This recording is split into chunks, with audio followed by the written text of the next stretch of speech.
যেই নাফরমান পুরো এক সপ্তাহ নামাজ পড়ে না, এই নাফরমান 2 রাকাত জুমাও আল্লাহর জন্য পড়ে না। বলে তাহলে কেন পড়ে হুজুর? আমি কই কেন পড়ে? 2 কারণে পড়ে।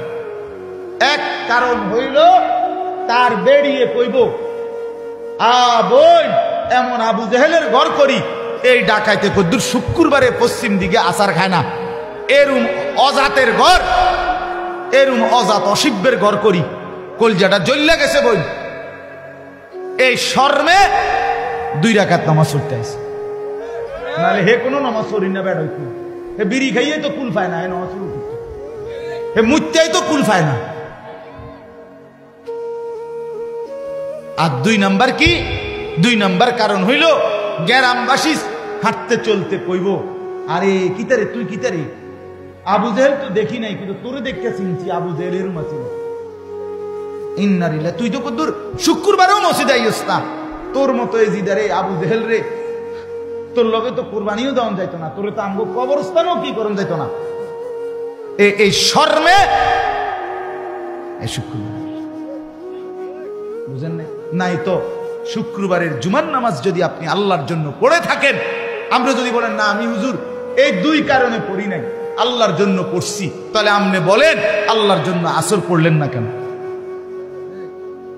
আমারে পরিষ্কার জবাব দাও ভাই। আর নাই তো দ্বিতীয় আরেক কারণ হইতে পারে, কোন শয়তানে, কোন ইবলিস এরে বলে দিছে যে শুধু 2 রাকাত নামাজ পড়লেই জুমার দিন চলে, বাকিটি যে নামাজ পড়তে কইছে হুজুর রেডি বানাই এখন। নাই তো বিকল্প একটা কারণ কি আপনি বের করেন। এই লোকটা নামাজ না পড়ার কারণ আল্লাহর জন্য যদি পড়তো, আল্লাহ পাক আসরের নামাজে আল্লাহ ফরজ করে নাই, মাগরিব আল্লাহ ফরজ করে নাই, কথা বলেন না কেন? 5 ওয়াক্ত নামাজ আল্লাহ ফরজ করে নাই, পড়ে না কেন? ফজরের নামাজের সময় সমস্যা কি? ফজরের নামাজের সময় অফিস খোলা, ফজরের নামাজের সময় ব্যবসা খোলা, ফজরের নামাজের সময় দোকান খোলা, ফজরের নামাজের সময় সিএনজি খোলা, ফজরের নামাজে শুধু ঘুম।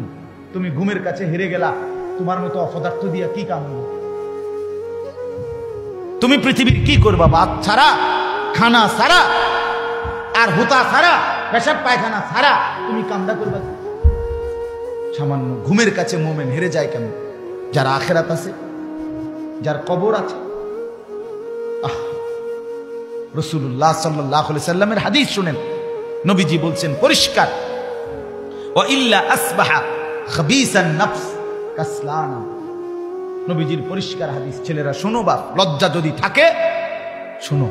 তুমি যদি মুসলমান মায়ের দুধ খাইয়া থাকো, তুমি যদি এক মুসলমান বাবার ঘরে বড় হয়ে থাকো, তোমারে মা দুধ খাওয়াইছে, সিনেমার নর্তকী তোমারে বড় করে নাই বেটা, সিনেমার নর্তকের কাছে জীবন দিয়া দিলা, ফুটবলের খেলোয়াড়, ক্রিকেট খেলোয়াড়ের কাছে নিজের শরীর, দেহ, যৌবন, নিজের দিমাগ দিয়া দিলা, ওই জানোয়ার তোমারে বড় করছে।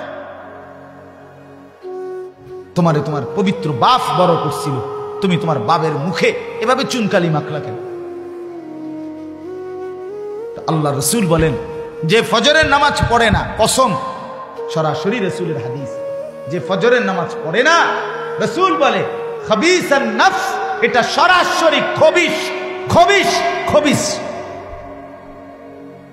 আল্লাহর কসম, রসুল বলছে এটা খবিশ, খবিশ। এটা চেহারা সুরত দেখো, এটা খবিশ, এটা শরীর দেখো, খবিশের মতো দুর্গন্ধ ফেসাবেন, মুত্তা ফানি লয় না, খবিশ এটা রাসূল বলছে।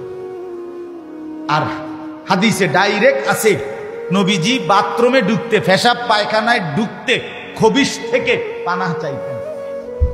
ঠিক কিনা কোন? বাথরুমে ঢুকার দোয়া না এটা, আল্লাহুম্মা